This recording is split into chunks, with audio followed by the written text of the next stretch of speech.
back to That Dad Guy. It's August 24th, 2023, and today we're going to talk stamps. I'm continuing the series of Canadian stamps by year. I originally started with the Unity albums showing my father's stamp collection way back from the earliest stamps that he had, right up until the point he started buying the yearly albums that have come out by Canada Post. Today, we are talking about the year of 2016. This is the album that came out in the sleeve that it came out. It comes in a book like this, gives you a preview page on the back, and then you have this nicely bound album from Canada Post. I've done a few of these already. If you haven't seen them, you can go back and check them out. But I wanted to go page by page and just show you the stamps that came out in 2016.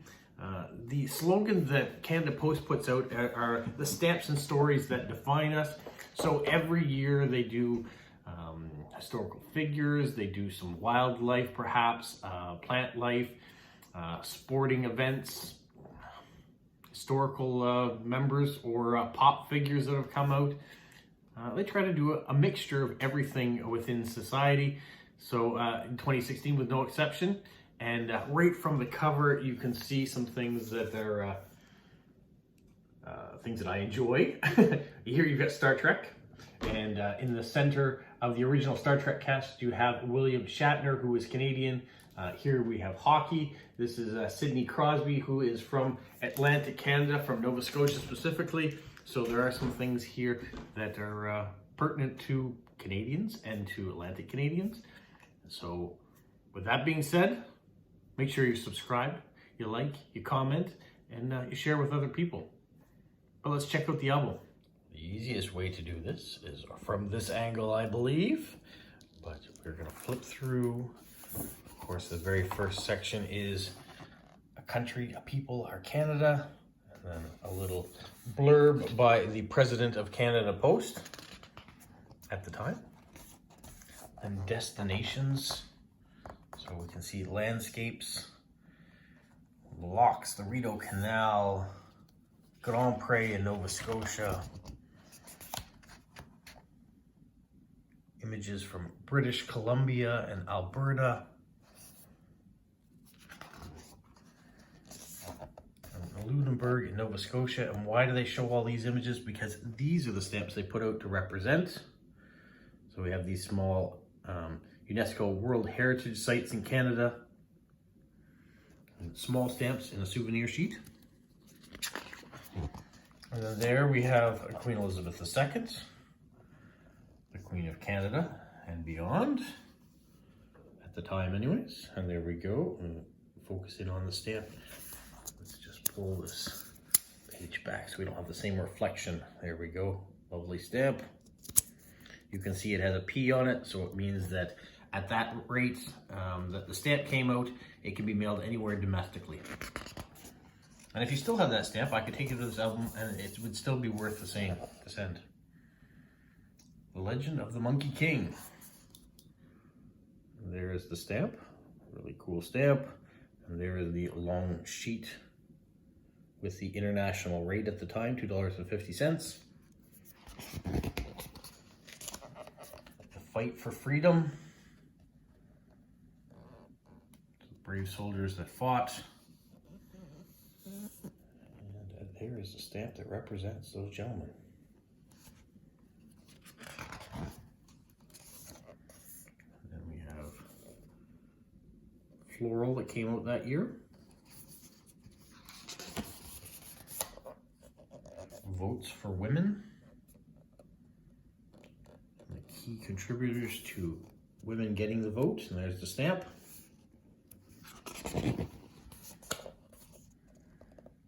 Moment in time. Images from days gone by. I don't know that I'd want to live in a log cabin like that. It would be very drafty. But people endured all sorts of hardships in order for us to have the life that we have now.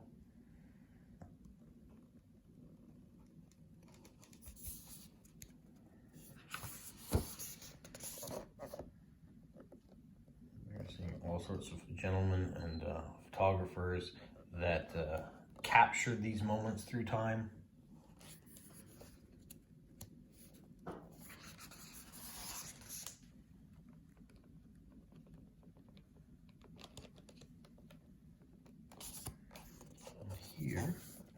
150 years of photography stamps that came out.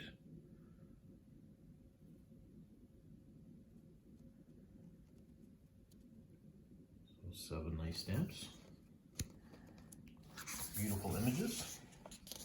Strange New Worlds, so there we have the USS Enterprise. And I did Star Trek stamps, so from the original show. You can see, if you watch it currently, how things have definitely changed. Mr. Spock. I was fortunate enough to get a tube roll of these stamps too. I got them from my brother-in-law's brother. But here are the stamps that came out issued.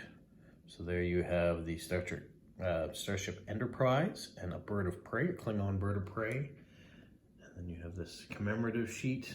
So you have the transporter there. And then the different characters. Scotty and Bones, and we've got a Klingon there as well with Mr. Spock and Captain Kirk for the 50th anniversary at the time. Now prehistoric Canada. All the different animals that may have been around in days gone by. I won't even attempt to pronounce the names. That's why I show them, and then you can read them yourselves. But here's the Dinos of Canada and the stamps. Nice big colorful stamps that came out in this souvenir sheet. And birds of a feather. Can't have a year of stamps without having bird stamps represented, apparently.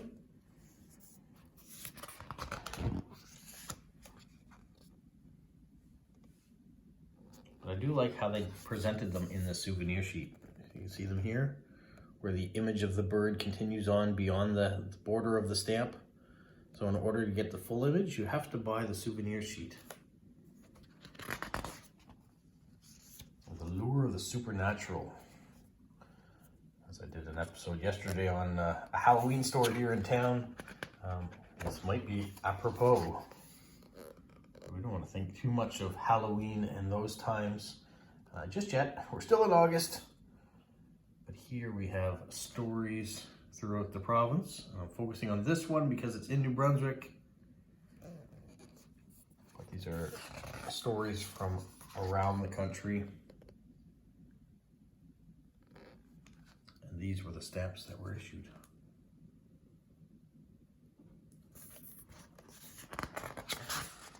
You have haunting stamps from where you are. How about the Playmakers? Now we're getting into hockey.